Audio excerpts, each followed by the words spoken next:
In this video, we're going to look at the criteria that you must meet in order to decide if a process within your business qualifies for automation.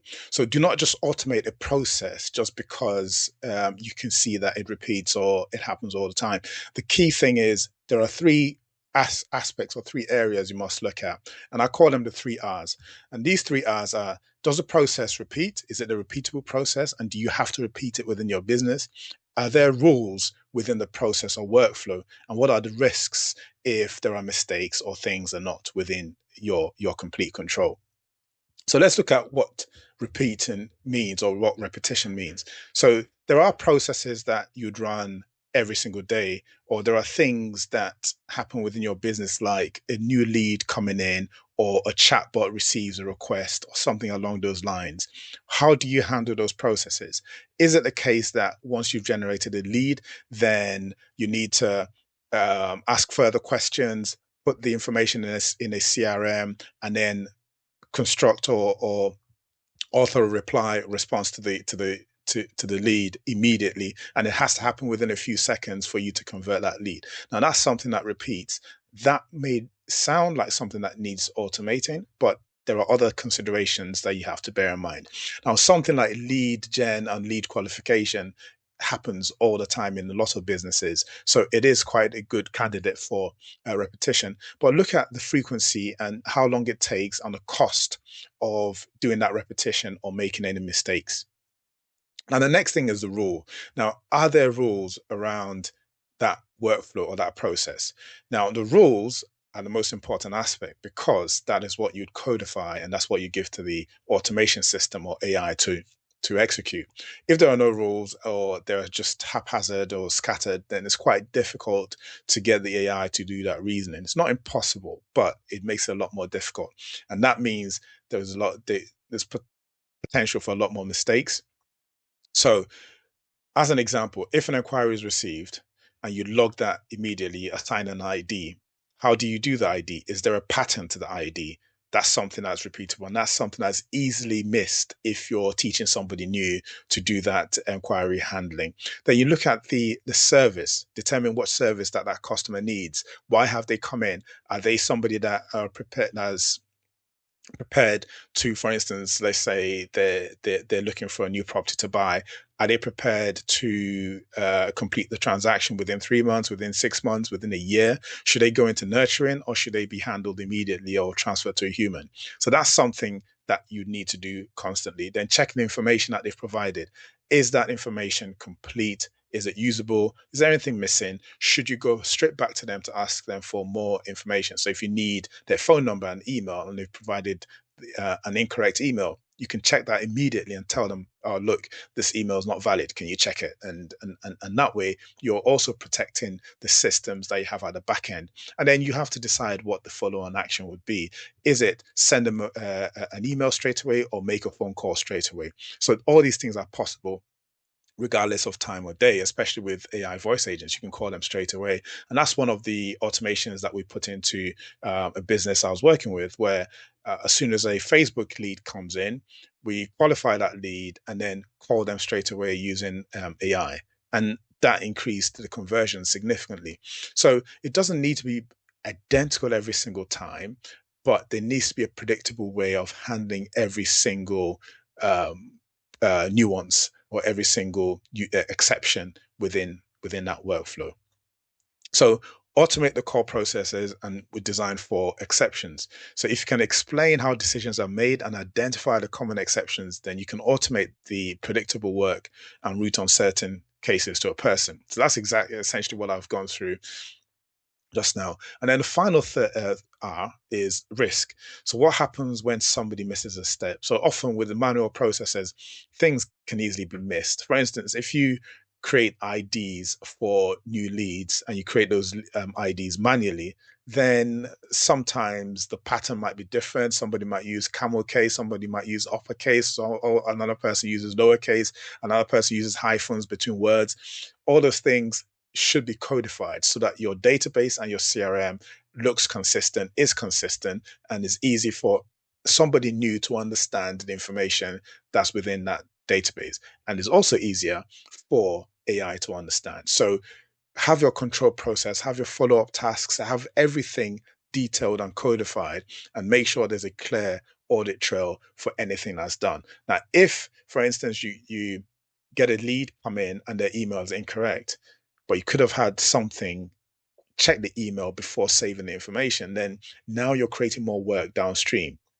And in some cases, it might mean a difference between you collecting a payment and having and not having a customer. So here's an example of some automation that I've built in the past. Now, this is something that repeats, it has rules, and there are risks if this is not maintained. So let me show you within Make itself what this automation looks like. So I've just gone into Make.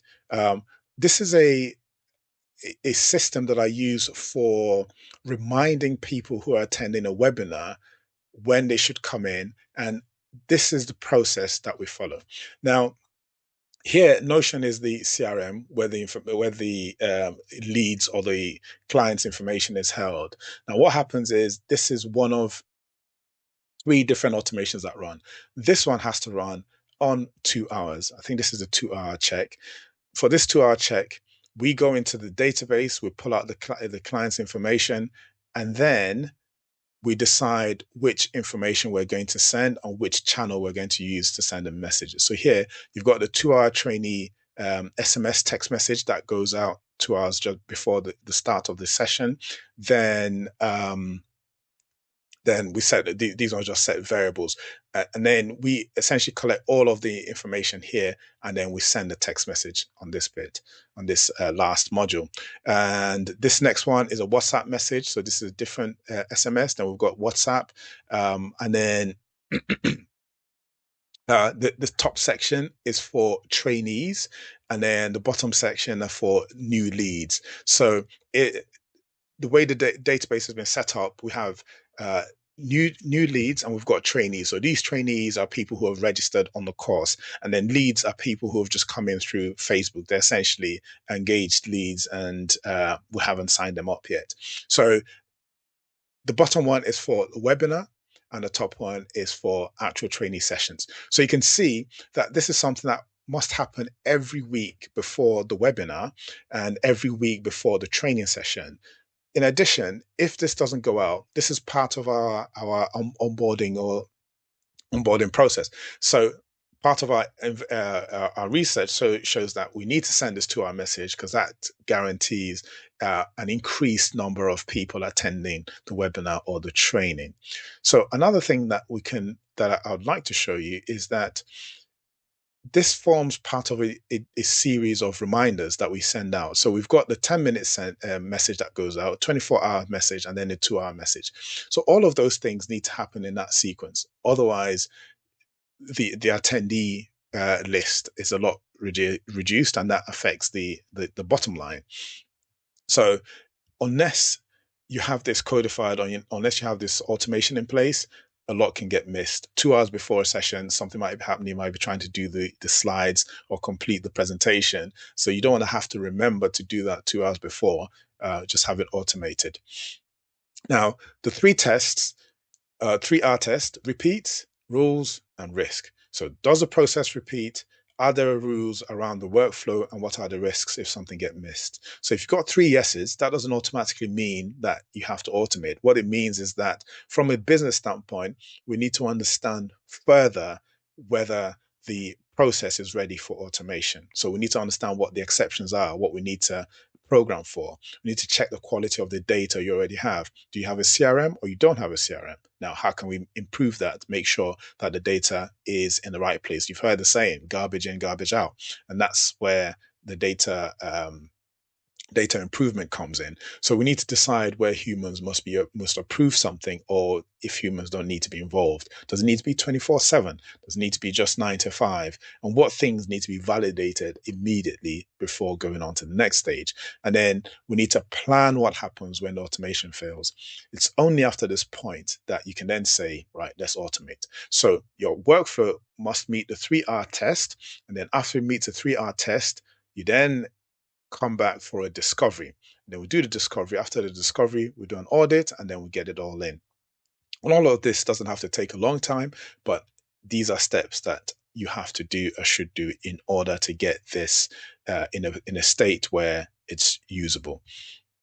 Then it remains for me to say, if you need help with anything that you've heard today, just reach out to me on hello@autore.ai, or go to our website, https autore.ai, and just book a call, and we'll be very, very happy to assist. So that's it for today. Really thank you for your time, and do feel free to reach out if there's anything that you've heard as of interest today.